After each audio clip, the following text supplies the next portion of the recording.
என் நெஞ்சில் குடியிருக்கும் என்று தலைவர் அடிக்கடி சொல்லுவாரே, அந்த தொண்டர் படை இன்னும் வேலை செய்து கொண்டிருக்கிறது. இன்னும் நம்மளையும் தமிழர்களையும் பாதுகாக்கிற இடத்தில் நாம் பயணிக்க இருக்கிறோம் என்பதை மட்டும் உணர்ந்தேன். ஆகையால் எம்மை வழிநடத்துகிற தலைவனை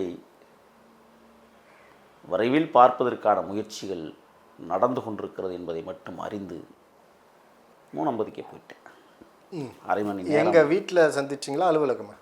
கண்ணே கலைமானே கன்னிமையில் என்ன கண்டேன் உன்னை நானே. ஒரு மூன்றாம் தலைவரை முகம் பார்க்க உள்ளே புறப்பட்டேன். வந்து நின்றார்கள். ஆகா, அழகு பதுமைகளை தோற்று விடும் அழகு விஜய் அவர்கள். நான் பார்க்கிற போது அவரது இடது கன்னத்தில் ஒரு கருப்பு மச்சம். வீரப்பனாருக்கும் அதே இடத்தில் தான் அந்த மச்சம். ஒப்பீடு சரிதானே? மச்சத்தை ஒப்பிடுகிறேன். கைகுலுக்கி ஆரத்தெளிவி அமருங்கள் என்று சொன்னார். பார்த்தது முடிவெடுத்தேன். இந்த மக்களை பண்பட்ட மக்களாக ஆக்குவதை ஒரு மேன்மைப்பட்ட தலைவனாக உயர்ந்து நிற்கிறார் விஜய் என்பதை உணர்ந்துதான் அவர் கரம் பிடித்துக்கும் ஆசைப்படாமல் மௌனமாக உட்கார்ந்து கொண்டு பேசுங்க பேசினேன். கேட்டார், கேட்டுக்கொண்டே இருந்தார். உங்கள் பேச்சு எனக்கு ரொம்ப பிடிக்கும், நான் நினச்சதை நீங்கள் பேசிக்கிட்டே இருக்கிறீங்க அப்படின்னு சொன்னார். அதுதான் எனக்கு என் தலைவன் கொடுத்திருக்கிற வரலாற்று சான்று. புலிக்கொடிக்கு சமமாக இருக்கிற காந்தல் மலர் கொடியாம் சிவப்பும் மஞ்சளும் வைத்திருந்த துண்டை கையிலே வைத்து கொண்டு சொன்னார், இதை நான் உங்களுக்கு போடலாமா? அனுமதி கேட்டு தான் அங்கதான் தலைவன் உயர்ந்தார். ஏன்னா செங்கோட்டையன் வேற வேண்டான்னு தட்டி விட்டார். அந்த அச்சத்தில் கேட்டிருப்பாரோ? இல்லை, அப்படியெல்லாம் இல்லை. அவர் ஏற்கனவே விருப்பம் இல்லை அப்படின்னா 50 ஆண்டு காலம் தரட்டுமான்னு கேட்டேன். ஓகே. நான் சற்று நகர்ந்து பரிசு பொருளை எடுப்பதற்காக நடந்தேன். வெளியிலிருந்து ராஜ்மோகன் இளவல் அவர்கள் அந்த சந்தனக்கன்றை கொண்டு வந்தார். கையிலே கொடுத்தேன். கொடுக்கிற போது என்னை பார்த்து அந்த கன்றையும் பார்த்து ரசித்தார். வாடிய பயிரை கண்ட போதெல்லாம் மனம் வாடியது என்று அவனை போலவே இருக்கான். ஆமாம் ஆமாம், தொண்டர்கள். நான் என்ன கேட்குறேன்னா, எல்லா தொண்டர்களுக்கும் பதவி கொடுக்க முடியாது. ஆமாம், அப்போ பதவி வாங்கினவங்கெல்லாம் பணம் கொடுத்து வாங்கியிருக்காங்க. அப்படியெல்லாம் இல்லை, உழைத்தவனுக்கு பதவி வந்திருக்கிறது. அஜித்தா உழைச்சிருக்காங்களே. எத்தனை ஆண்டு காலம் உழைச்சிருக்காங்க? பாலிருந்து உழைச்சாங்களா? இப்போ கீழே கதறவனுக்கெல்லாம் நாங்கள் ஏன் போய் எங்கள் தலைவர் விஜய் அவர்களுடைய உதட்டால் சொல்லக்கூடும்? ஒரு விஷயம் உங்களுக்கு சொல்கிறேன். தலைவர் அவர்கள் பேசுகிற உள்ளம் நினைப்பதெல்லாம் உதடுகளில் இருந்து வருகிற வார்த்தை ஒவ்வொன்றும் பல மாநாடுகளுக்கு சமமானது. எதிர்க்கட்சியை நடத்துகிற மாநாடுகளுக்கு. திராவிட முன்னேற்றக் கழகம் போதிய பாதுகாப்பையும் உறுதித்தன்மையையும் தமிழக வெற்றி கழகத்திற்கு வழங்கி போதிய இடங்களை அனுமதித்து கரூரில் நடந்த பொதுக்கூட்டம் நடந்திருக்குமேனால் 41 தமிழர்களின் உயிர் காவு வாங்கப்பட்டிருக்காது. ஆனால் அவர்கள் 17.25 கோடியை செலவழித்து தலைவர் விஜய் மீது அப்பட்டமாக அபாண்டமாக பழி சுமத்தி ஒரு கொடும் குற்றவாளியைப் போல் சித்தரிப்பதற்கு தொடர்ந்து முயற்சித்து வந்தார்கள். இன்று வரை அதை முயற்சிக்கிறார்கள். இன்னும் பல கோடிகள் அதற்காக செலவழிக்கப்படுகிறது. ஓகே.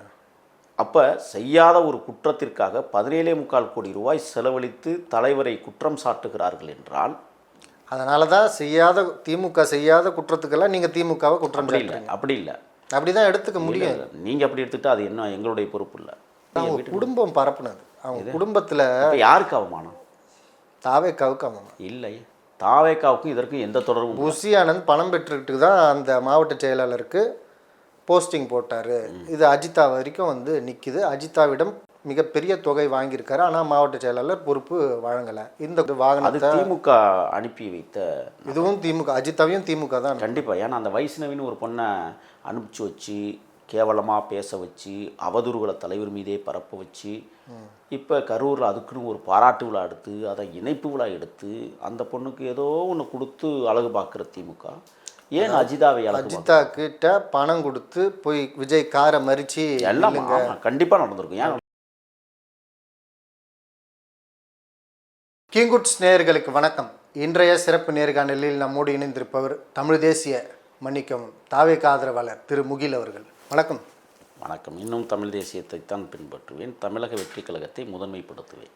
ஓகே. ஏன் இந்த திடீர் இணைப்பு தாவேகாவில்? சிவப்பு மஞ்சளும் இணைந்த கொடி என் ஈழ தாயகத்தை நினைவுபடுத்தியது. ம். அங்கே புலிப்பாய்ச்சலில் இருக்கும், இங்கே யானை வெற்றி மலரை சூடுவதற்காக நிற்கும். அங்கே கல்லறைகளின் காலடியில் காந்தல் மலரை சூடுவார்கள், இங்கே வெற்றியின் களிப்பில் வாகை மலர் சூடுகிறோம். ஆகையால் இணைந்திருக்கிறேன். ஓகே, ஈழத்துக்காக என்ன செய்திருக்கார் செய்வோம். விஜய் நிறைய உதவிகளை இன்றும் செய்து கொண்டிருக்கிறார். எத்தனையோ அங்கிருந்து வந்த அப்பாவி மக்களுக்கு அகதிகள் முகாமில் இருக்கிற இல்லை, ஈழத்தாயகத்திலிருந்து வந்திருக்கிற தமிழர்களுக்கு தன்னால் என்ன முடியும் என்பதை அவர் செய்திருக்கிறார், செய்வதை சொல்வதில்லை.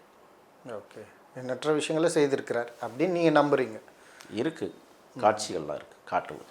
ஓகே, இது எல்லாமே இருந்தாலும் பல்வேறு கட்சிகளில் சேர்றதுக்கு உங்களுக்கு வாய்ப்பு இருந்திருக்கு. நிறைய விமர்சனங்கள் இருக்குது விஜய் தாவேக்கா மேலே, விஜய் மேலே. சமீபத்தில் நடந்த கரூர் சம்பவமாக இருக்கட்டும், நிறைய அவர் மேடைகளில் பேசுகிறதா இருக்கட்டும், கருத்தியெல்லாம் பேசுகிறதுல வெறுமனே திமுகவை வந்து ஒரு எப்படி சொல்கிறது டார்கெட் பண்ணி அவங்க திமுகவை மட்டும் பேசுகிறதா இருக்கட்டும். திருப்பரங்குன்றம் விஷயத்தில் ஏன் கருத்து சொல்லலைன்னா அது திமுக போடும் வேஷம், திமுகவும் பாஜகவும் போடுற வேஷம் அப்படின்னு சொல்லி அதை கடந்து போகிறாங்க. ரொம்ப நேர்த்தியானலாம் சொல்ல முடியாது. நீங்கள் பொதுவெளியில் டிபேட்டில், டிவி டிபேட்டில் பார்க்கும்போது பதில் சொல்ல முடியாமல் திணறதை பார்க்க முடியாது. இவ்வளோ சிக்கல்கள் இருக்கிற ஒரு கட்சிக்குள்ளே விஜய் ஒரு குழப்பத்தில் இருக்கார். திமுகவை மட்டும் நம்ம இது பண்ணுவோம், பாஜகவை அதிமுகவை விமர்சனம் பண்ண வேணாம் அப்படின்ற ஒரு இத்தனை விஷயங்கள் இருக்குது. இந்த நேரத்தில் இங்கே போய் சேரணுன்றதுக்கு இன்னொரு ஏதாச்சும் ஒரு முக்கிய காரணங்கள் இருக்குது மற்ற கட்சிக்கு போகாமல் இங்கே போனதுக்கு? ஊழலில் திளைத்தவர்கள் ஆண்டு கொண்டிருக்கிறார்கள், ஊழலை செய்பவர்கள் ஆளத் துடிக்கிறார்கள். இதுவரை தன் சொந்த உழைப்பால் எவரிடமும் போய் உண்டியல் குலுக்காமல், எவரிடமும் போய் திரள் நிதி வாங்காமல், தன் உழைப்பால் உயர்ந்திருக்கிற ஒரு மாபெரும் மகத்தான தலைவனை பின்பற்றுவது சரியாக இருக்கும் என்று நான் எண்ணினேன். ஒன்று, நீங்களோட கேள்வியில் குறிப்பிட்டீங்க திருப்பரங்குன்றம் என்றெல்லாம் சொன்னீங்க. இஸ்லாம் மார்க்கத்தை ஏற்றுக்கொண்டிருக்கிற தமிழர்களும் தமிழர்களாக இருப்பவர்களை இந்துக்களாக மாறியவர்களும் இணைந்தே தீப ஒளியை 6 மணிக்கெல்லாம் ஏற்றி முடிச்சிட்டாக்க பிரச்சனை இல்லை. கீழே கதறுவதும் குதறுவதும் இவர்கள் 2 பேரும் தான், ஆர்எஸ்எஸும் திமுகவும் தான். இதுதான் ஒரு சிக்கல். தாவேக்கா மறுபடியும் கட்டமைக்கக்கூடிய ஒரு அரசியல் இல்லை. என்னன்னா கதறுவது பாஜக, தடுப்பது திமுக. பல இடங்கள்ல நீங்க திமுகவை நீங்க விமர்சிச்சிருக்கீங்க, நானும் விமர்சிச்சிருக்கேன். ஒரு விஷயம் உங்களுக்கு சொல்றேன், அங்க ஒரு கலவரத்தை தூண்டும் போது அதை தடுத்திருக்கு தமிழக அரசுன்னு தான் பார்க்கணும். நீங்க 2 பேரும் சேர்ந்து இது ஒரு அரசியலை உண்டாக்கி ஆதாயம் அடைய பார்க்குறாங்க அப்படின்னு சொல்கிறீங்க. ஆனாலும் நாங்கள் இதுக்கு கருத்து தெரிவிக்க மாட்டோம் அப்படின்னு ஒரு செய்தி, ஒரு எஸ்கேபிசமாக அது ஒரு செய்தி. அதிகாரம் உங்கள் கரங்களில் இருக்கிறது, அட்டுழியக்காரர்கள் வருவார்கள் என்பது அரசுக்கு நன்றாகவே தெரியும். கோர்ட் ஆர்டரோடு வந்தவங்களே தடுத்துருக்காங்க, அது பெரிய விஷயம் இல்லையா? இல்லை, இதற்குள் நான் செல்ல விரும்பினால் நீதியரசர்களையே நான் அப்புறம் குற்றம் சொல்ல வேண்டியது இருக்கும். நீதியரசரையே குற்றம் சொல்ல வேண்டியது இருக்கும்னு அந்த இடத்துக்கு நவுற நீங்கள் ஏன் விஜயை சொல்ல மாட்டீங்க? விஜய் கருத்து சொல்லலையே. சொல்ல வேண்டிய அவசியம் இல்லை. தமிழர்கள் கொண்டாடி விட்டார்கள், தமிழர்கள் தீபம் ஏற்றி விட்டார்கள், வணங்கி விட்டார்கள், முடிஞ்சது. இவர்கள் என்ன புதுசாக போய் ஏற்றுறதுங்க? அதற்கு காரணம் திமுக. எதுக்கு? அங்கே தீபம் ஏற்றி அமைதியான முறையில் எந்த கலவரமும் நடக்காமல் அது தடுக்கப்பட்டது திமுகவால். 10 வருஷத்துக்கு முன்னாடியே இந்த பண்பாளர்கள் தான் அங்கேயும் தீபம் ஏற்றினாங்க, அப்போ திமுக இல்லை. ஆண்டாண்டு காலமாக தமிழர்கள் ஒற்றுமையோடு இணைந்து தீப ஒளியை ஏற்றுகிறார்கள். இன்னும் சொல்லப்போனால் கடவுள் இதயத்திற்குள் இருக்கிற இறைவனை தூய்மையாக வைத்திருந்தால், தூய்மையாக நடந்தால் அவன் ஒளி தருவான் என்று என் மண்ணில் வழங்கிய மகத்தான வள்ளலார் அவர்கள் வாடிய பயிரை கண்டபோதெல்லாம் மனமாடியது என்று உலகத்திற்கு பறைசாற்றியவன். இந்த ஒளி உனக்குள் ஒளிந்து கொண்டிருக்கிறது, நீ உன்னதமாக இரு என்று சொன்னதை தத்துவமாக ஏற்றுக்கொண்டிருக்கிற தமிழர்கள் அந்த ஒளியை ஏற்றினார்கள். கீழே கதறவனுக்கெல்லாம் நாங்கள் ஏன் போய் எங்கள் தலைவர் விஜய் அவர்களுடைய உதட்டால் சொல்லக்கூடும்? ஒரு விஷயம் உங்களுக்கு சொல்கிறேன், தலைவர் அவர்கள் பேசுகிற உள்ளம் நினைப்பதெல்லாம் உதடுகளில் இருந்து வருகிற வார்த்தை ஒவ்வொன்றும் பல மாநாடுகளுக்கு சமமானது, எதிர்க்கட்சியை நடத்துகிற மாநாடுகளுக்கு. யார் பேசுகிறது? விஜய் அவர்கள். ஆமாம். அதனால தான் இந்த கரிச்சான் குருவிகள் கதறட்டும், பார்ப்போம். மக்கள் ஒற்றுமையாக இருக்கிறார்கள், அந்யோன்யமாக இருக்கிறார்கள், கரம் பிடித்து நடக்கிறார்கள், கைகோர்த்து இணைகிறார்கள். வாழ்த்துக்கிறோம். ஓகே. ஏரிய மேடையெல்லாம் அவருடைய இலக்கு திமுகவை சொல்கிறது தான். அதாவது அந்தந்த பகுதிகளுக்கு போகும்போது அங்கங்கே இருக்கிற குறைநிறைகள் அதை பற்றி பேசுகிறாரு. இங்கே இது பிரச்சனையாக இருக்குது. இப்போ சமீபத்தில் ஈரோட்டுக்கு போனார். மஞ்சளை பற்றி அதை சார்ந்து அப்புறமா திருப்பூரில் இருக்கிற பிரச்சனைகளை பேசுகிறார். ஒட்டு மொத்தமாக ஏன் பேசலான்ற விமர்சனம் இருக்குது. நம்ம அதுக்குள்ளே போக வேண்டாம். விஜய் ரொம்ப ஆக்ரோஷமாக தீய சக்தி, திமுக தீய சக்தி அப்படின்ட்டு இது பேசினது. இதே நிலைப்பாடை கட்சி ஆட்கள் எல்லாருமே எடுக்க ஆரம்பிச்சிட்டாங்க. என்ன சொல்கிறதுன்னா, அவங்க ஒரு தப்பு செஞ்சு மாட்டிக்கிறாங்க. ஒரு மாவட்ட செயலாளர் செந்தில் அவர்கள் போகிறாரு, இது பண்ணுறாரு, ஒரு பெண் வீட்டுக்குள்ளே போகிறாரு. அதற்கும் காரணம் திமுக அப்படின்னு சொல்கிற இடத்துக்கு வந்தது விஜய் வேறு எதையுமே டச் பண்ணுறதில்ல, வெறும் திமுகவை மட்டும் அடிக்கிறாரு. ஆனால் நம்மளும் இந்த விஷயத்துலேருந்து தப்பிக்க திமுகவை அடிப்போம் அப்படின்ற இடத்துல அது நிற்கிறதா எல்லாருமே பார்க்குறாங்க. நீங்கள் இருவரும், ஒரு மாவட்ட செயலாளரும் ஒரு கட்சி நிர்வாகியும், அவங்க நெருக்கமாக எல்லா இடத்துலையும் எல்லா மீட்டிங்லையும் அவங்கள பார்க்க முடியுது, ஸ்பாட் பண்ண முடியுது. விஜய் அவர்கள் கூட அவங்க நின்று ஃபோட்டோ எடுத்ததெல்லாம் பார்க்க முடியுது. அவங்களுக்குள்ள ஒரு தகாத உறவு, அதற்கு திமுக காரணம் அப்படின்னு அந்த பெண்மணி ஒரு காணொலியாக வெளியிட்டிருக்காங்க. இது தலைவர் என்ன வேணாலும் நீங்கள் தப்பு பண்ணுங்க, ஆனால் திமுகவை டார்கெட் பண்ணிவிடுங்கன்னு சொல்லி கொடுத்தா மாதிரி தானே இருக்குது. தவறு செய்ததை போலவே நீங்களும் தவறாக பேசுகிறீர்கள். அந்த மாவட்ட செயலாளர் தவறு இழைத்திருப்பாரா என்பது கேள்விக்குறியாக இருக்கிறது. அந்த அம்மா அவங்க விருந்துக்கு கூட அழைச்சிருக்கலாம், இரவு 3 மணிக்கு அழைச்சிருக்கலாம். இது எந்த இடத்துல நிற்குதுன்னா, நானே அந்த கேள்வியை தப்பாக சொல்கிறேன்னு கேட்குற இடத்துல நிற்கிறீங்க. தவறு செஞ்சவங்கள விட்டுட்டீங்க, இரவு விருந்து நீங்களே வந்துட்டீங்க. 3 மணிக்கு விருந்து கொடுத்த, அதாவது வேறு குடும்பத்தை சேர்ந்த ஒரு ஆண் நபருக்கு 3 மணிக்கு இரவில் ஒரு பெண் விருந்து கொடுக்கறது, இதெல்லாம் இல்லை. நான் என்ன கேட்குறேன், இல்லையா, கொச்சையா இல்லையா? அவர் மீது கட்சி நடவடிக்கை எடுக்கிறது ஓகே. நான் இதற்கும் தலைவருக்கும் சம்பந்தம் இல்லை. நீங்கள் சொல்கிறது உங்கள் தலைவருடைய அந்த செயல்பாடுகள் இங்கே அந்த கட்சி தொண்டர்களிடையே பிரதிபலிக்கும் இல்லையா? அந்த பிரதிபலிப்பை இதை நான் பார்க்குறேன்றேன். நான் பார்க்கல, வெகுஜனமே சொல்லுது. ஏன்னா அந்த பெண்மணியோடைய எப்படி சொல்கிறது, காணொலி வெளியிட்ட காணொலி அப்படி இருக்குது. என்னென்னா, இதற்கு திமுக அப்படி, அதுக்கு அப்படி ஒரு சம்பவம் 3 மணிக்கு போய் இவர்கள் நடத்துகிறார்கள் என்றால் அது குற்றமே, ஒத்துக்கொள்கிறோம். அந்த அடிப்படையில் தான் அவர் மீது நடவடிக்கை எடுக்கப்பட்டிருக்கிறது. இப்போ அந்த அம்மா திமுக தான் இதுக்கு காரணம்னு சொல்லியிருக்கிறாங்கன்னு சொன்னால் அதை ஒத்துக்கிறீங்களா நீங்கள்? இல்லை, இருக்கலாம். உங்களுக்கு தெரியுமா, எனக்கு தெரியுமா, இதுக்கு பின்னணியில் என்ன இருக்கிறது, யார் இருக்கிறார்கள்? அதாவது தாவேக்காரர்கள் எங்கெங்கெல்லாம் இந்த மாதிரி செய்கிறாங்களோ அங்கே ஆள் போட்டு திமுக போகுமா? குறைஞ்சபட்சம் ஒரு அரசியல் மாண்பு இருக்கிறவங்க இப்படி பேசுவாங்களா? இல்லை. நான் என்ன எதிர்பார்த்தேன்னா, அவங்க அறிவில்லாமல் பிதற்றி கொண்டு இருக்கிறார்கள் அப்படின்னு நீங்கள் சொல்லணும். ஆனால் கிடைக்கிற இடத்துலலாம் நீங்கள் தவறு செஞ்சு மாட்டினா கூட திமுக அப்படின்னு பேசுகிற அந்த நிலைப்பாடு, இது எதுக்கு இந்த கேள்வியை நான் வைக்கிறேன்னா, விஜய் அவர்களும் அப்படி தான், 2ஆம் கட்ட தலைவர்களும் அப்படி தான், அதாவது தொண்டர்களும் அப்படி தான். ஒரு ஏன் எல்லாருக்குமே ஏன் உங்களுக்கு அதிமுக பாஜகவை சொல்கிறதுக்கு என்ன அச்சம்ன்றேன். ஏன்னா திட்டமிட்டு அங்கே பாஜகவை விமர்சிக்க வேண்டாம், அதிமுகவை விமர்சிக்க வேண்டாம்னு ஒரு கட்டளை இருக்குது. ஏன்னா பாஜகவை ஒன்றிய அரசை பார்த்து அச்சப்படுறீங்க தாவேக்கான்றது குற்றச்சாட்டு. சரி, அது உங்களுடைய குற்றச்சாட்டு. ஒரு செய்தியை உங்களுக்கு நான் பதிவு பண்ணணும்னு நினைக்கிறேன். ஆண்டு கொண்டிருக்கிற திராவிட முன்னேற்றக் கழகம் போதிய பாதுகாப்பையும் உறுதித்தன்மையையும் தமிழக வெற்றி கழகத்திற்கு வழங்கி போதிய இடங்களை அனுமதித்து கரூரில் நடந்த பொதுக்கூட்டம் நடந்திருக்குமேனால் 41 தமிழர்களின் உயிர் காவு வாங்கப்பட்டிருக்காது. ஆனால் அவர்கள் 17.25 கோடியை செலவழித்து தலைவர் விஜய் மீது அப்பட்டமாக அபாண்டமாக பழி சுமத்தி ஒரு கொடும் குற்றவாளியைப் போல் சித்தரிப்பதற்கு தொடர்ந்து முயற்சித்து வந்தார்கள். இன்று வரை அதை முயற்சிக்கிறார்கள். இன்னும் பல கோடிகள் அதற்காக செலவழிக்கப்படுகிறது. ஓகே. அப்போ செய்யாத ஒரு குற்றத்திற்காக 17.25 கோடி ரூபாய் செலவழித்து தலைவரை குற்றம் சாட்டுகிறார்கள் என்றால், அதனால தான் திமுக செய்யாத குற்றத்துக்கெல்லாம் நீங்கள் திமுகவை குற்றம் சாட்டுறீங்க. அப்படி இல்லை, அப்படி தான் எடுத்துக்க முடியும். நீங்கள் அப்படி எடுத்துக்கிட்டால் அது என்ன எங்களுடைய பொறுப்பு இல்லை. ஆக இவ்வளவு மோசடியை இவர்கள் செய்திருக்கிறார்கள். ஏன் இங்கே மோசடி செய்யக்கூடாது? எங்கே இப்போ நீங்கள் சொன்ன ஏதோ அது எந்த ஊர், அதை பற்றி அவங்க 2 பேருக்குள்ளே இருக்கிற கள்ள உறவுக்கும் இரவில் திமுக ஆள் வருவாங்களா? அதாவது உங்களுக்கே தெரியும், நிறைய வாட்டி நம்ம நேர்காணல் இது பண்ணியிருக்கோம். தாவேக்கா ஒரு தற்குறி கட்சின்னு பல தடவை சொல்கிறது உண்டு, விமர்சனம் பண்ணுறாங்க. இது வந்து தற்குறிகள் கட்சி அப்படின்னு சொல்லி. எதற்குன்னா குறைஞ்சபட்சம் ஒரு ஒரு லாஜிக் வேணும் இல்லையா? திமுகவை குறை சொல்கிறதுக்கு தலைவர் வந்து சொல்கிறாரு, நீங்கள் இந்த பிரச்சனை இருக்குது, இது இருக்குது, மணல் கொள்ளை, கனிம வள கொள்ளை அப்படின்ட்டு சொல்கிறதுல நம்ம மாற்று கருத்தில் இருக்குது. நீங்கள் வந்தால் என்ன பண்ண போகிறீங்கன்னு சொல்லுங்கள் அப்படின்னா, வந்தால் நாங்கள் பண்ணுவோம், நல்லா பண்ணுவோம் அப்படின்ட்டு தான் கடந்து போகிறாங்க. இது வரைக்கும் யாருமே ஒரு ஒரு திட்டத்தையோ நாங்கள் இப்படி வந்தால் இப்படி மாற்றுவோன்னு சொல்லலை. அதை கூட ஏற்றுக்கலாம்.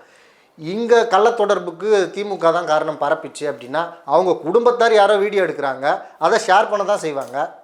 அதற்கு திமுக பொறுப்பேற்கணும் அப்படின்றது எந்த ஒரு குடும்பத்திற்குள்ள ஒரு அவமானம் நடக்குதுன்னா குடும்பமே அவமானப்பட்டு தானே நிற்கி. ஏன் அதை அவர்கள் உணரவில்லை? கண்ணும் கண்ணும் வச்சு பேசி முடித்து தப்பு நடந்திருந்தால் அதை மூடி மறைச்சு அதை அப்படியே மூடி மறைச்சில்ல, சட்ட ரீதியாக அதை என்ன செய்யணுமோ அதை செஞ்சுக்கணும். இந்த மாதிரி அவங்க குடும்பம் பரப்புனது, அவங்க குடும்பத்தில் யாருக்கு அவமானம்? தாவேக்காவுக்கு அவமானம் இல்லை, தாவேக்காவுக்கும் இதற்கும் எந்த தொடர்பும். புஷி ஆனந்த் பணம் பெற்றுக்கிட்டு தான் அந்த மாவட்ட செயலாளருக்கு போஸ்டிங் போட்டார். இது அஜிதா வரைக்கும் வந்து நிற்கிது. அஜிதாவிடம் மிகப்பெரிய தொகை வாங்கியிருக்காரு, ஆனால் மாவட்ட செயலாளர் பொறுப்பு வழங்கலை. இந்த குற்றச்சாட்டுகள் ஆரம்பத்திலேருந்தே இருந்துக்கிட்டு இருக்கு. நிறைய ஆடியோ வந்தது. ஜான் ஆரோக்கியசாமியே திட்டமிட்ட ஆடியோலாம் வெளியிட்ட சம்பவம்லாம் இருக்குது. இங்கே வந்து விஜயை விட புஷி ஆனந்த் அவர்களுடைய புகைப்படம் பெருசாக இருக்குது பேனரில். புல்லிங் பவர் இங்கே விஜய் தான், அவர் கிடையாது அப்படின்னு சொல்லி அவர் ஜான் ஆரோக்கியசாமி கட்சி ஆட்கள் கூட பேசின ஆடியோலாம் வெளியே வந்தது. இந்த குளறுபடி ஆரம்பத்திலேருந்தே இருக்குது. அதனால் இது கட்சிக்கு தான் பின்னடைவு. நீங்கள் அப்படி நினைக்கிறீங்க, நான் சொல்கிறேன் அப்படி எங்கும் காசு வாங்கியதாக ஆதாரங்கள் இல்லை. மாண்புமிகு மரியாதைக்குரிய பொதுச் செயலாளர் அவர்கள் திட்டமிட்டு கச்சிதமாக கட்சி பணிகளை யாரிடம் ஒப்படைக்க வேண்டும், எப்படி ஒப்படைக்க வேண்டும் என்பதை தலைவர் இடுகிற கட்டளையை செயலாற்றி கொண்டிருக்கிறார். அதனால தான் அவர் பொதுச் செயலாளர். பொதுச் செயலாளராக எந்த முடிவும் எடுக்க முடியாது. தலைவர் என்ன சொல்கிறாங்களோ அதுதான். இப்போ நான் போய் இணைந்திருக்கிறேன் என்றால், நான் போய் தலைவரை சந்திக்கிற போது புஷியார் இல்லை, அவர் களத்திலே நிற்கிறார், அவர் களப்பணியாற்றி கொண்டிருக்கிறார் ஈரோடு மாநகரில்.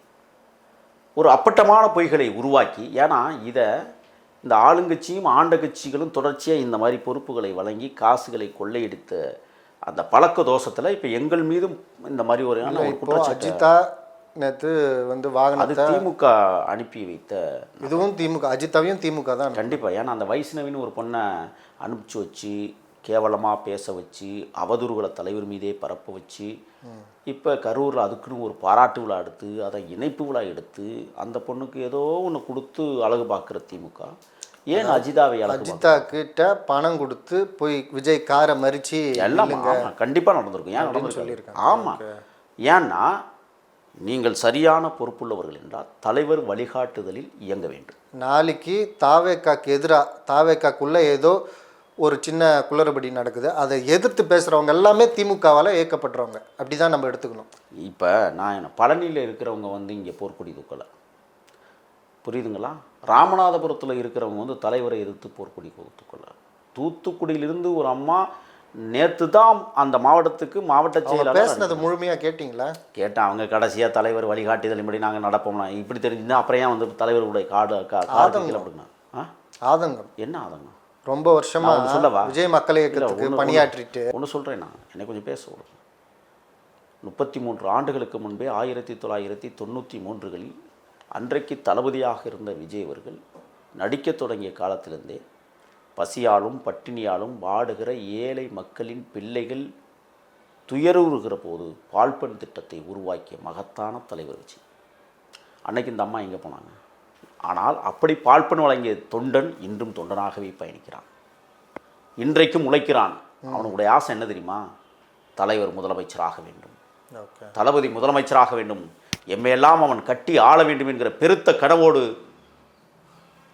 என் நெஞ்சில் குடியிருக்கும் என்று தலைவர் அடிக்கடி சொல்லுவாரே, அந்த தொண்டர் படை இன்னும் வேலை செய்து கொண்டிருக்கிறது. இன்னும் அவனை போலவே இருக்கான். ஆமாம் ஆமாம், தொண்டர்கள். நான் என்ன கேட்குறேன்னா, எல்லா தொண்டர்களுக்கும் பதவி கொடுக்க முடியாது. ஆமாம், அப்போ பதவி வாங்கினவங்கெல்லாம் பணம் கொடுத்து வாங்கியிருக்காங்க. அப்படியெல்லாம் இல்லை, உழைத்தவனுக்கு பதவி வந்திருக்கிறது. அஜிதா உழைச்சிருக்காங்களே, எத்தனை ஆண்டு காலம் உழைச்சிருக்காங்க? தூத்துக்குடி மாவட்ட செயலாளர் 33 ஆண்டு காலம் இந்த இயக்கம் இருக்கிற போதே, நற்பணி மன்றமாக இயங்குகிற போதே உழைத்து உழைத்து உழைத்து அந்த மக்களின் நன்மதிப்பை பெற்றவர். ஒன்றிய செயலாளராக இருந்து களப்பணியாற்றியவர், இன்றைக்கு மாவட்ட செயலாளர். அப்போ கீழ்நிலையில் இருக்கக்கூடிய கடைசி தொண்டனுடைய உணர்வுகளையும் உணர்ச்சிகளையும் தனதாக்கி கொண்ட ஒரு தம்பியை இன்றைக்கு மாவட்ட செயலாளராக அறிவித்திருக்கிறார் தலைவர் என்றால், தலைவர் சாதாரணமாக அறிவிக்க மாட்டார், சாதாரணமானவர்களையும் அறிவித்து விட மாட்டார். அவருடைய உழைப்பிற்கு உரிய மரியாதையையும் அங்கீகாரத்தையும் கொடுக்கிற மகத்தான தலைவரை நான் பெற்றிருக்கிறேன். அப்போ இன்றைக்கி அவர் மாவட்ட செயலாளர்னா நீங்கள் என்ன பண்ணியிருக்கணும்? அண்ணனை வந்து பார்த்துட்டு, மகிழ்ச்சி அண்ணா எனக்கு இப்போ கிடைக்கல, அடுத்த முறை நான் எதிர்பார்க்குறேன்னு ஒரு ஆசைப்பட்றேன்னா, நான் நீங்கள் எடுக்கிற கட்டளைக்கு நான் போய் வேலை செய்கிறேன் அப்படி சொல்லிவிட்டு அந்த அம்மா போயிருந்துச்சுன்னு சொன்னால், இன்றைக்கி அந்த அம்மா மாவட்ட செயலாளரே விஜய மாவட்ட செயலாளர். மது போதையில் டான்ஸ் ஆடக்கூடிய ஒரு நபர், அவர் வந்து எனக்கு இந்த மாதிரி பொறுப்பு கொடுத்ததுக்கு நன்றின்னு சொல்லி ஒரு வீடியோவும், அப்புறமா டான்ஸ் ஆடுறதும் பார்த்தாலே அப்பட்டமாக தெரியுது மது போதையில் இருக்கார். இது நான் தலைவர் வந்து எனக்கு கொடுத்ததுக்கு நன்றின்னு வீடியோ போட்டிருக்காரு. இதெல்லாம் எப்படி நம்ம பார்க்குறது? அப்படி ஒரு மது போதையில் அவர் ஆட்டம் போட்டார் என்றால் உங்களுடைய பார்வைக்கு அது தவறு என்கிற போது அதை நானும் ஏற்றுக்கொள்கிறேன். சரி செய்ய வேண்டிய இடத்தில் ஆதங்கம் அஜிதாக்கு இருக்காதான்னு நான் கேட்குறேன். தேசத்தை குடிகார நாடாக்கி வைத்த பெருமை இந்த திருட்டு மாடலுக்கு உண்டு. இப்போ தாவைக்கா வந்தால் குடியை ஒழிச்சிடும் நிச்சயமாக. இல்லைன்னா அதுக்கு ஒரு கட்டுப்பாடு போடுவோம். உலகத்தில் எந்த நாடும் மது இல்லாத நாடே இல்லை. இன்னும் சொல்லப்போனால் அரேபிய நாடுகளில் கூட மதுக்கள் இருக்கிறது. ஒரு சில அரேபிய நாடுகள், மிடில் ஈஸ்டில் எல்லா இடத்துலையும் கிடையாது, ஒரு சில இடத்துல தலைவர் அவர்கள் அதை தீர்மானித்து ஒரு நடைமுறையை உருவாக்குவார்கள். இது போன்ற 24 மணி நேரமும் விற்று குடிகார நாடாக மாற்றுவதற்கான முயற்சியில் இறங்க மாட்டார். 6 மணிக்கு மேலே அப்படி இல்லை, அவங்க வரைவு திட்டம் வச்சுருப்பாங்க. அதுக்கு ஓகே, அது காலம் 6 மணிக்கு மேலேன்னு விஜய் மேலேயே ஒரு பெரிய விமர்சனம் அதை விமர்சனம் பண்ணதுனால தான் 7:30 மணிக்கு வந்து 41 பேரை கொண்டு விட்டோன்னு சொன்னாங்களா இல்லையா? ஆமாம்.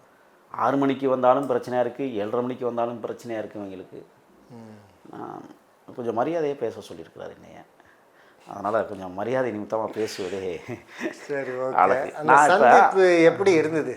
விஜய் அவர்களை வந்து அழைச்சிட்டு அழைக்கிறாங்கன்னும் போது உங்களுக்கு எப்படி தோணுச்சு? சும்மா சொல்கிறாங்க விஜய் எல்லாம் இருக்க மாட்டார், வேறு யாராவது இருப்பாங்க அப்படின்னு தோணுச்சா, இல்லைன்னா எப்படி போனீங்க? இல்லை, அது 2.5 மாதங்களுக்கு முன்பே கரூர் சம்பவத்திற்கு பிறகு 1 மாதம் கழித்துன்னு நினைக்கிறேன், தேதி சரியாக நினைவில்லை. மரியாதைக்குரிய என்னுடைய மூத்த இளவல் ராஜ்மோகன் அவர்கள் என்னை என் கைபேசியில் அழைத்து அண்ணாமலை நான் சந்திக்க வேண்டும் என்று சொன்னார். ஓகே, மகிழ்ச்சியாக இருந்தது. நான் கண்டிப்பாக சந்திப்பேன் அப்படின்னு சொன்னேன். உடனடியாக அந்த கைபேசி தகவலின் அடிப்படையில் ஒரு நாள் அந்தி சாய்கிற நேரத்தில் அண்ணா சாலையில் ஒரு இடத்துல என்னை அழைச்சிக்கிட்டு போனாங்க. இயக்கத்தை கட்டி காத்து தலைவருக்கு பக்கபலமாக தொடர்ந்து உழைத்து கொண்டிருக்கிற பொதுச் செயலாளர் புசியார் அவர்களும் கட்சியினுடைய நோக்கங்களையும் கட்சியினுடைய கொள்கை கோட்பாடுகளையும் உள்வாங்கிக் கொண்டு தொடர்ந்து தலைவருக்கு துணையாக உழைத்து கொண்டிருக்கிற மரியாதைக்குரிய ஜான் ஆரோக்கியசாமி அவர்களும் அமர்ந்திருந்தார்கள். நான் சென்றதும் எழுந்து நின்று வரவேற்று ஆறத் தழுவி எங்களுடைய பொதுச் செயலாளர் என்னிடத்தில் சொன்னார், என்ன வலையடித்தளத்தில் பயங்கரமாக இருக்கிறீங்க, நேரில் பார்த்தா பொசுக்குன்னு இருக்கிறீங்கன்னாரு. ஓகே, நீங்களா இப்படி பேசுகிறதுன்னு கேட்டார். பொதுச் செயலாளர் ஒரு மிகப்பெரிய சர்டிஃபிகேட்டை நம்மளுக்கு கொடுக்குறாரா? லட்சோப தொண்டர்கள் பொதுச் செயலாளர் ஏற்றிருக்கிற ஒரு ஆளுமை நம்மளை இப்படி பேசுகிறாரே. மனதிற்குள் மௌனம் கலைத்தேன். சற்று நேரம் பேசினோம், உரையாடினோம். அவர் சொன்னார், எங்கிருந்து வருகிறீர்கள் என்பது எல்லாமே எங்களுக்கு நன்றாக தெரியும், ஆகையால் தான் உங்களை அழைத்தோம்ன்றாங்க. மகிழ்ச்சி. அப்பொழுதுதான் பொதுச் செயலாளர் புசியார் சொன்னாங்க,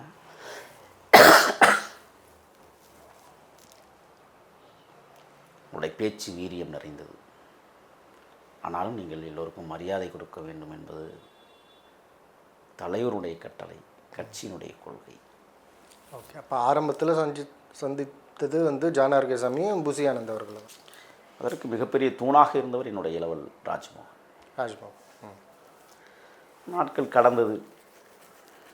அழைப்பார்கள் என்று ஆர்வமாக காத்திருந்தேன். ஓகே. கடந்த செவ்வாய்க்கிழமை, என்னோட 9 நாளாச்சு. என்னுடைய இளவல் ராஜ்மோகன் அவர்கள் என் கைபேசிக்கு அழைப்பு கொடுத்து, அண்ணா இங்கே இருக்கிறீர்கள் என்றார்.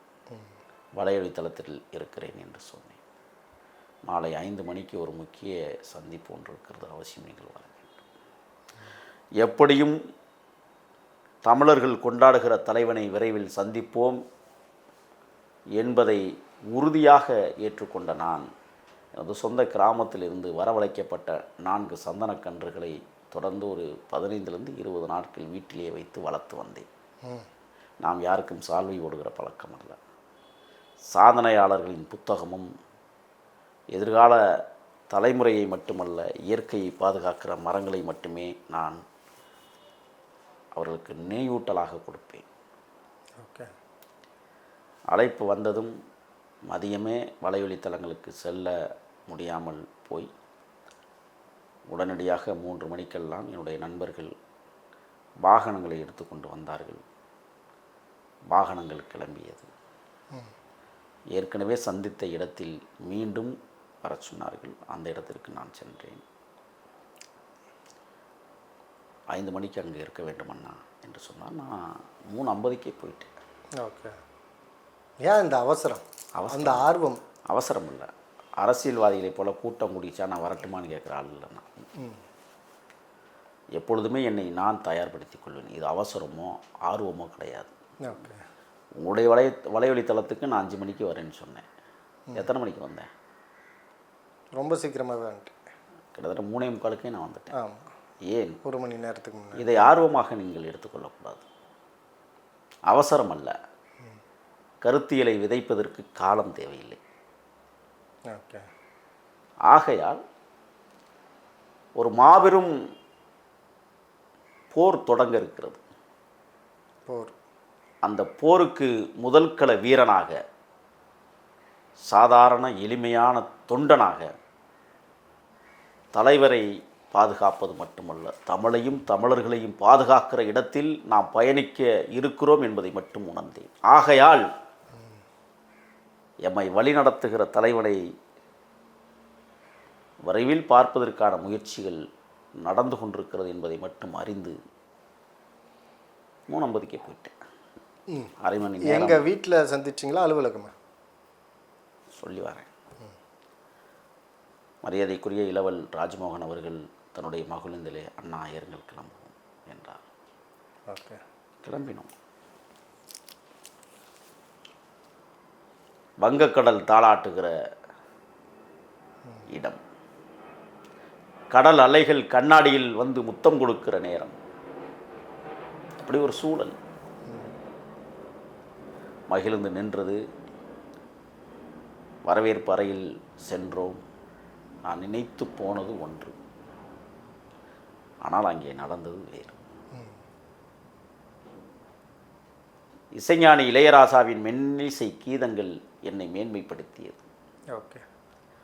கண்ணே கலைமானே கன்னிமையில் என்ன கண்டேன் உன்னை நானே.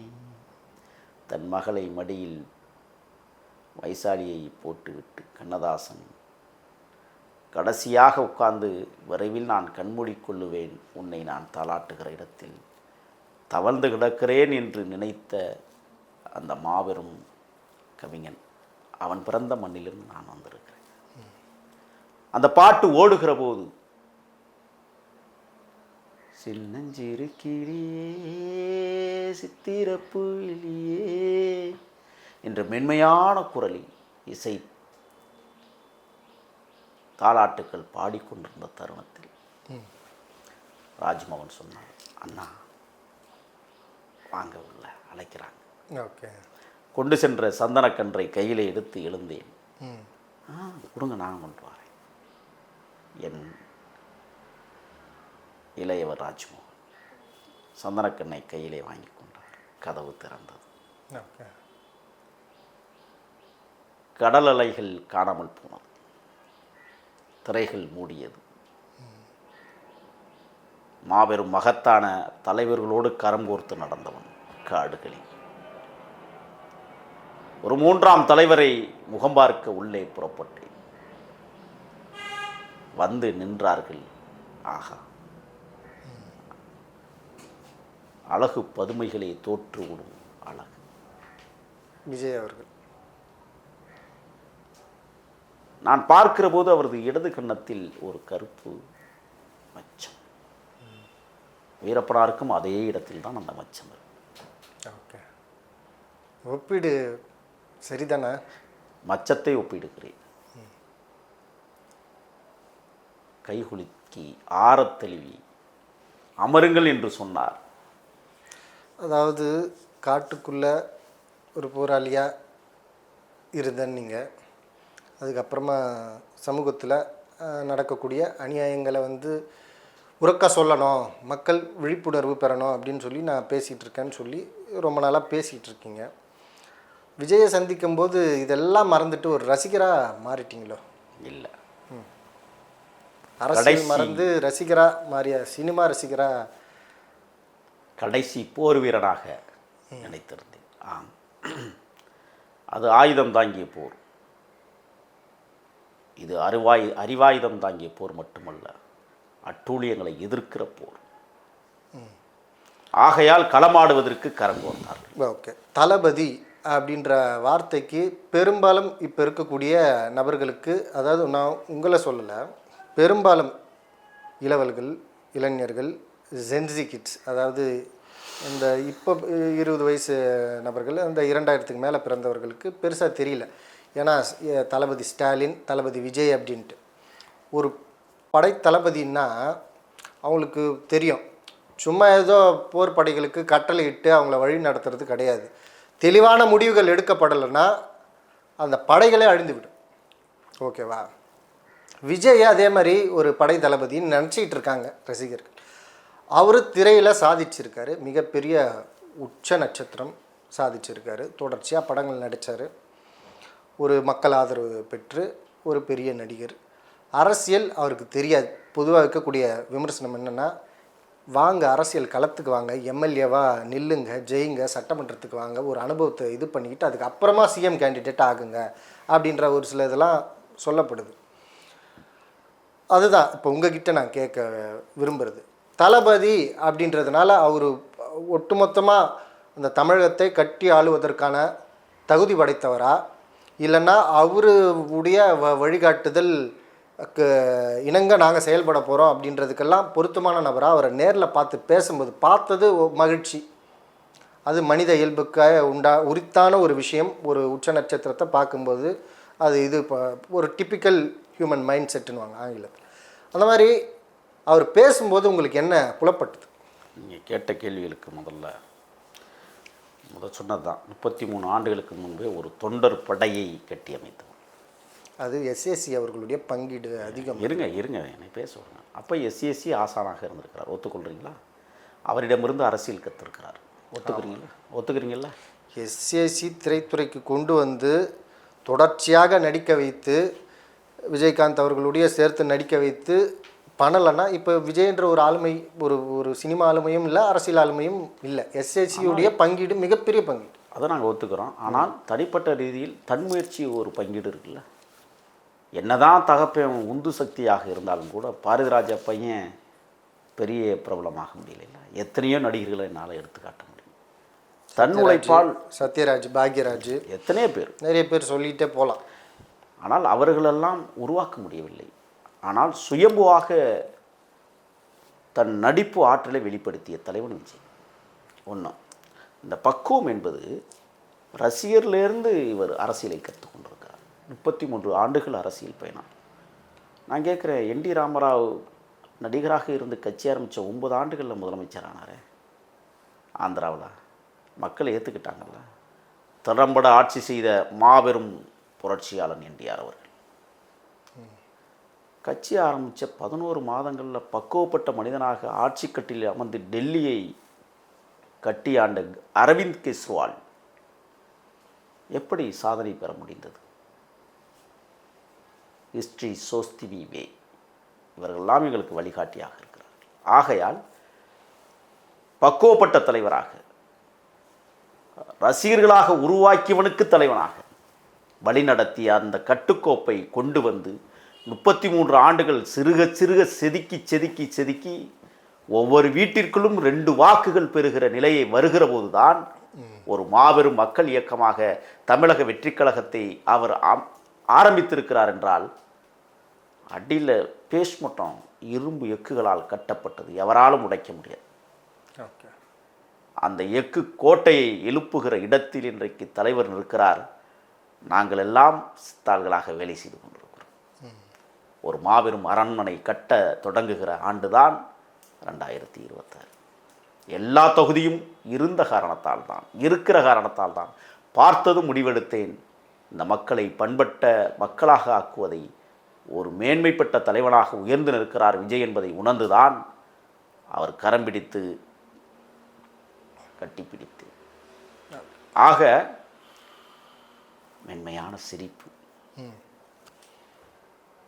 காற்று மட்டுமே வருகிற ஓசையின் குரல், மௌனமாய் அமைதியாய் எதற்கும் ஆசைப்படாமல் மௌனமாக உட்கார்ந்து கொண்டு பேசுங்க.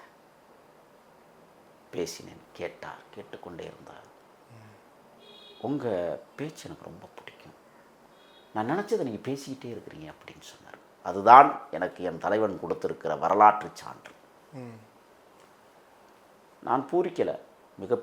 பெரிய பொறுப்பை ஒப்படைக்கிற சூழலில் தலைவர் இருக்கிறார் என்றால் அந்த பொறுப்பை சுமக்கிற பயம் எனக்கு வந்திருக்கு. ஓகே, எல்லாம் பேசி முடிச்சாச்சு. எந்திரிச்சு சால்வையை உதறி மஞ்சளும் பச்சையும் கலந்த கிளிப்பச்சை நிறத்தில் போத்தி அந்த துண்டும் என் ஈழ தாயகத்தின் நிறத்தை பொருந்திய கொடியாக இருக்கிற புலிக்கொடிக்கு சமமாக இருக்கிற காந்தல் மலர் கொடியாம் சிவப்பும் மஞ்சளும் வைத்திருந்த துண்டை கையிலே வைத்து கொண்டு சொன்னார், இதை நான் உங்களுக்கு போடலாமா? அனுமதி கேட்டு தான் அங்கதான் தலைவன் உயர்ந்தார். ஏன்னா செங்கோட்டையன் வேற வேண்டான்னு தட்டி விட்டார். அந்த அச்சத்தில் கேட்டிருப்பாரோ? இல்லை, அப்படியெல்லாம் இல்லை.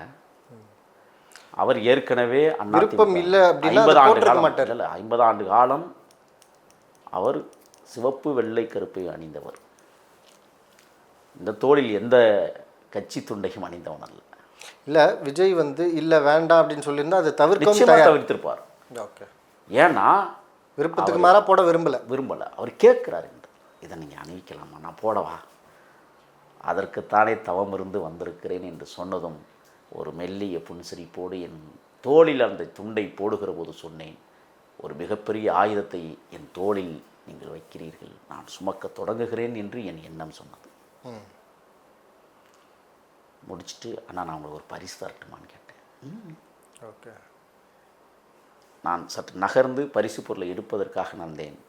வெளியிலிருந்து ராஜ்மோகன் இளவல் அவர்கள் அந்த சந்தனக்கன்றை கொண்டு வந்தார். கையிலே கொடுத்தேன். கொடுக்கிற போது என்னை பார்த்து அந்த கன்றையும் பார்த்து ரசித்தார். வாடிய பயிரை கண்டபோதெல்லாம் மனம் வாடியது என்று மனம் பரப்பிய வள்ளலாரை போல, இந்த செடி வாடிடக்கூடாது, பார்த்து பத்திரமா கொண்டே நற்றணும். முக்கியத்துவம் வாய்ந்த ஒரு பரிசு பொருளாக அதை கருதி சொன்னேன். அண்ணா, அந்த கன்று மேலே பார்த்தீங்கன்னா பொன்னாங்கண்ணி கீரை நடப்பட்டிருக்கிறது. அந்த பொன்னாங்கண்ணி கீரை எப்போவெல்லாம் வாடுதோ அப்போல்லாம் கண்ணுக்கு தண்ணி இல்லைன்னு அர்த்தம். ஓகே, அதனால் அந்த வாடுகிற போது தண்ணி ஊற்றிடணும். வாய்ப்பு இருந்தால் தலைமை அலுவலகத்தில் வைங்க, அது ஒரு வரலாறாக இருக்கும் என்று சொன்னேன். புன்சிரிப்போடு என்னை வழி அனுப்பி வைத்தார். வன்னி காட்டிலிருந்து வந்த வருத்தமும் சந்தன காட்டில் இருந்து வெளியே வந்த சங்கடமும் அந்த அறையை விட்டு வெளியேறுகிற போது எனக்கு தோன்றியது. ஒரு மகிழ்ச்சியான தருணம் அப்போ இது வாழ்க்கையிலே.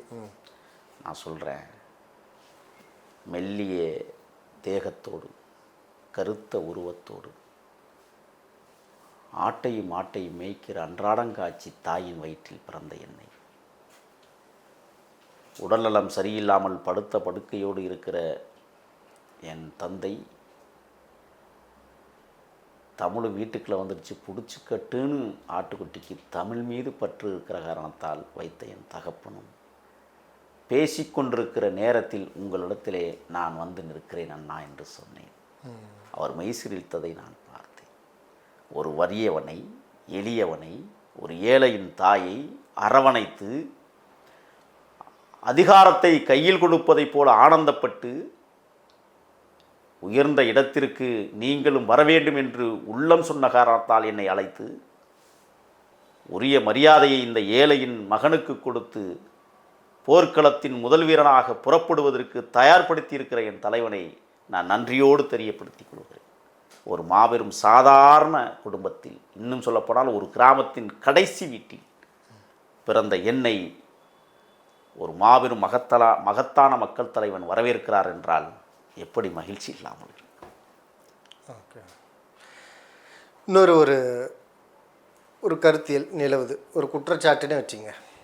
என்னென்னா ஒரு தொகையை வாங்கிக்கிட்டு தொடர்ச்சியாக போய் இணைஞ்சிருக்காங்க ஃபெலிக்ஸ் ஜெரால்ட் அவர்கள், பத்திரிகையாளர். நான் பத்திரிகை துறையை விட்டுட்டு இந்த மாதிரி அரசியலில் வந்துட்டேன் அப்படின்னு அவர், திருமுகில், இதுதான் ஒரு பேசு பொருளாக இருக்குது. மற்ற நபர்கள் பெரும்பாலும் கட்சியிலிருந்து ஒரு அமைப்பை வச்சுக்கிட்டோ இல்லைன்னா மாற்று கட்சியிலேருந்து வரவங்களுக்கோ ஒரு பணம் கொடுக்கறது. நாஞ்சில் சம்பத்துக்கு அவர் 2 கோடி கேட்டதாகவும் 50 லட்சமோ 30 லட்சமோ கொடுக்கப்பட்டதாகவும் சொல்லப்படுது. இந்த மாதிரி நிறைய பேர் இன்னும் வருவாங்க. செங்கோட்டையன் அவர்கள் இந்த லிஸ்ட்டில் கிடையாது. அவர்கிட்ட ஏற்கனவே நிறைய பணம் இருக்குது, அது வேறு. இந்த குற்றச்சாட்டு இருக்குது. இதுக்கு என்ன பதில் சொல்ல விரும்புகிறேன்? சொன்னவர்களை கூட்டி வாருங்கள். அந்த சொன்ன வாய்க்காவது நான் இனிப்பு கொட்ட ஆசைப்படுகிறேன். ஓகே. அது நிஜத்திலேயாவது நிகழ்ந்து விடக்கூடாதா? ஓகே. அதாவது வறுமையில் வாழ்கிறவனுக்கு லட்சியங்கள் தான் பெருசிய ஒழிய லட்சங்கள் பெருசு இல்லை. ஓகே. அப்படி சொல்பவர்களுக்கு நான் சொல்லுவேன், நான் லட்சியத்திற்காக சென்றவன், லட்சத்திற்கு செல்லவில்லை. இதுதான் கோலை குடித்தாலும் முதல் கர வீரன். நான் இன்றைக்கும் காலையில் பழைய சோறு தான் சாப்பிட்றேன். ஒன்றே ஒன்று, வெறுந்தரையில் படுத்து பழக்கப்பட்டவன் நான். கட்டாந்தரையில் படுப்பதற்கும் ஆசைப்படுகிறேன். சென்னையில் அது கிடைக்கல. கிடைச்சா கொசு கடிக்குது. எளிமையாக வாழக்கூடியவன் நான். ஒரு எளியவனை மக்கள் போற்றுகிற மகத்தான தலைவன் அங்கீகரித்திருக்கிறார் என்றால் அவரை நான் எப்படி கொண்டாடணும்னு நினைக்கிறீங்க நீங்கள் சொல்லுங்கள்? வரலாறு திரும்புகிறது, காலம் பதில் சொல்லும். களமாட நாள் குறிங்கள் தலைவரை. களப்பணியாளராக பணியாற்றுவதற்கு, கயவர் படைகளை தூளாக்குவதற்கு புறப்படுவதற்கு தயாராக இருக்கிறேன், போர்க்களத்தின் முதல் வீரனாக. தொடர்ச்சியாக பேசுவோம். மிக்க நன்றி தோழர். நன்றி.